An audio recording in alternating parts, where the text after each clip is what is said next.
Thank you, Stuart, very much. It's a great pleasure to be here today. I think about what Sally said. I certainly didn't wake up one morning and think I was going to be in the potato business, but here I am. Today I'm going to talk about agriculture and horticultural waste, and I'm very pleased that others have actually mentioned that word today. Clearly at a consumer end we need to change how we use that word, but that really is what it is. So I'm going to talk about ways that we have discovered, or hopefully will discover, to reduce it. And it really does cover the themes we're talking about today. So innovation, transformation, and collaboration, they all fit this model. So first of all, a little bit about Potatoes South Australia. The association was set up in 2012. I came in to run it, to establish it, and what it is a very relevant value-adding body for the South Australian and a bit broader potato industry. We grow about 400,000 tonnes here. We're the biggest contributor to the potato industry in Australia, and that was really the point of this organisation being formed. And one of our mantras was that we would always collaborate, so hence the use of that word. And collaboration meant with industry stakeholders, and at a state level, and at a national level, and at an international level, with like-minded people and bodies. So from the very beginning, we started collaborating with universities, RDAs, and certainly all levels of government. I know what you're thinking about potatoes, because I was a complete agricultural snob. It was all about wheat and sheep and cattle to me, and that's what I know. But potatoes are in fact the third biggest commodity in the world. I'm sure you didn't know that. We're very efficient, but we're not efficient enough, and there is no way that we will manage with the potato industry to feed the population zooming to 8 billion by 2030. So what are we going to do about this? I say it's a journey, and it really, really is a journey, but it's a very important one. I'm going to actually change the way you think today, certainly the way you think about potatoes. So there you are, a picture. Professor Lindsay today said that's an opportunity. I absolutely agree, but many would see it as a problem. I'm not sure how the marrow got into the middle of that picture, but it's certainly there. So I can't talk to you about transforming a business because we're not there yet. What I can talk to you about is how we're thinking and working at changing an enormous problem into an enormous opportunity. But it's also about changing consumer and industry behaviour. They have to recognise that a waste stream of nil or almost no value can be value added. And here's the fact. The same input costs are incurred whether the product is premium, top price, export quality, or it's waste. Margins in primary production can be really slim, and and I'm a primary producer, we'll all whinge and carry on about that, but we can value add. We need to value add to increase our margins so we're sustainable, productive, competitive, and profitable.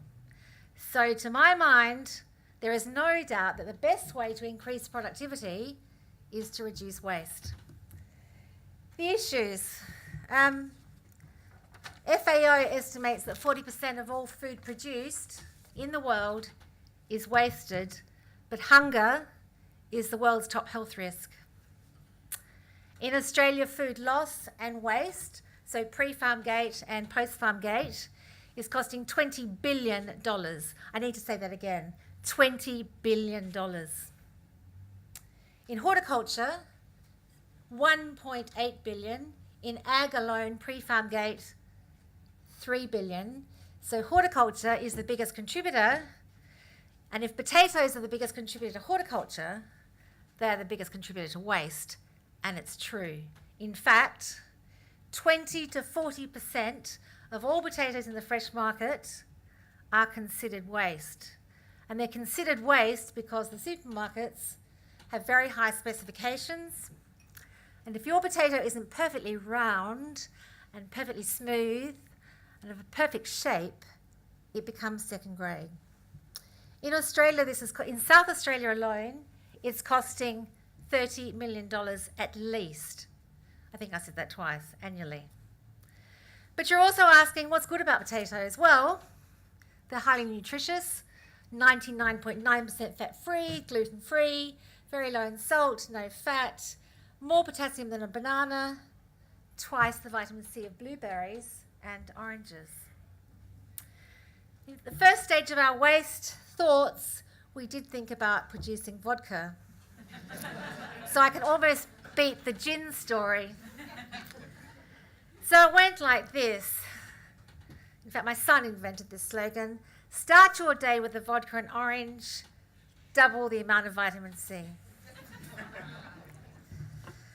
Anyway, for some reason we had the wrong levels of starch or the wrong varieties or something or other, and the alcohol levels were wrong and we couldn't do it. And I think it was very expensive, so that went away. But what the association is wanting to do is influence state and federal governments and the horticulture industry about waste. We've been very lucky. We've had 2 projects on the go. The first one is about transforming these second-grade potatoes that are still fine for human consumption into some kind of puree or mash. Doesn't sound very scientific, but you've got to get the recipe right. You've got to work with the university, and we're working with the University of Adelaide in their Food Plus Research Centre, and you need to talk about and consider shelf life.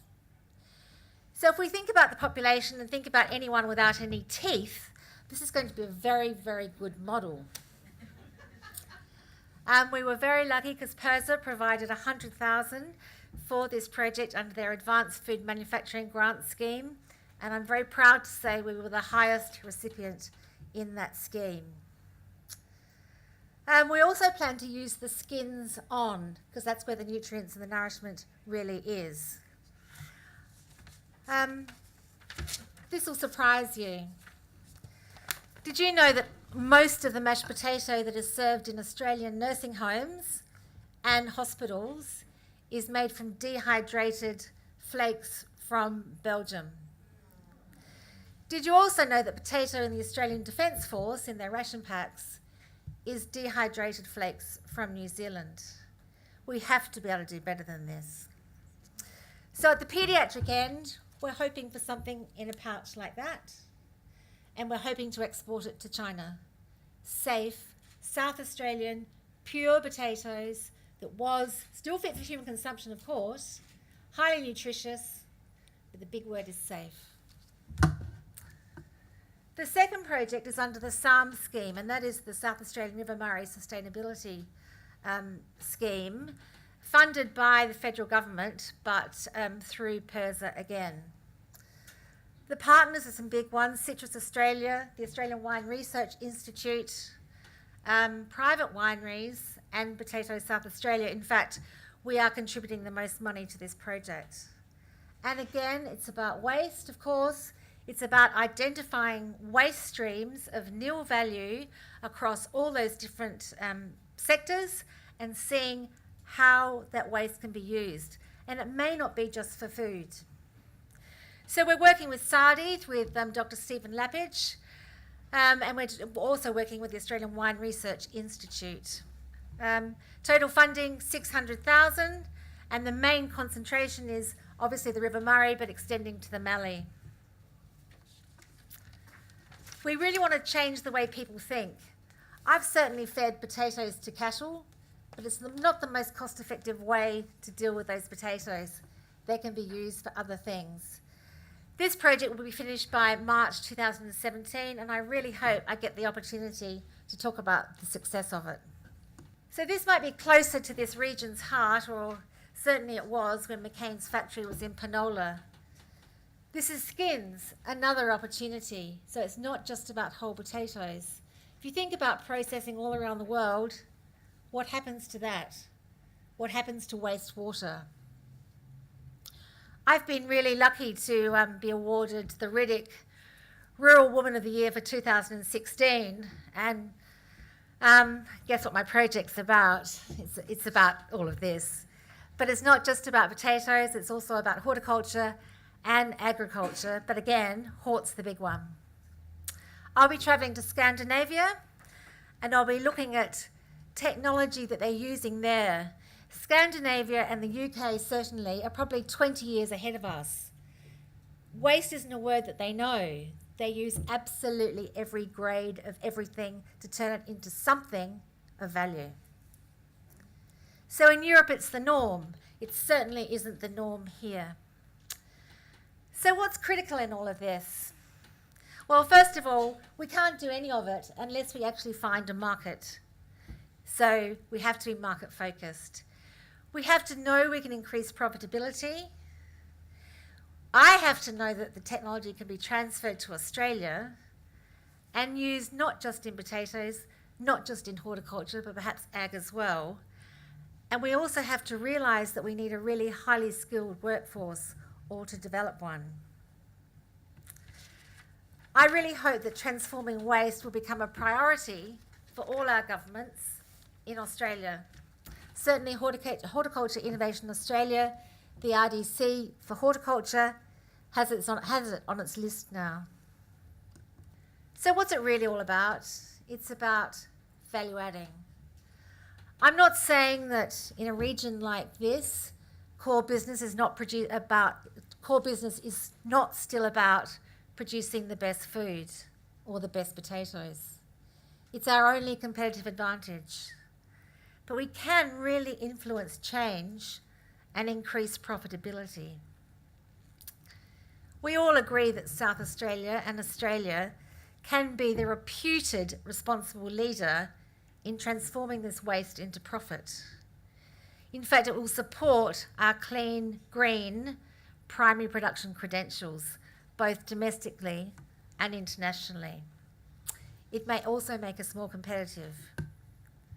For some reason, whether it's my agricultural background or living in Asia for 10 years, I don't know what it is, but I feel a huge responsibility to ensure this happens.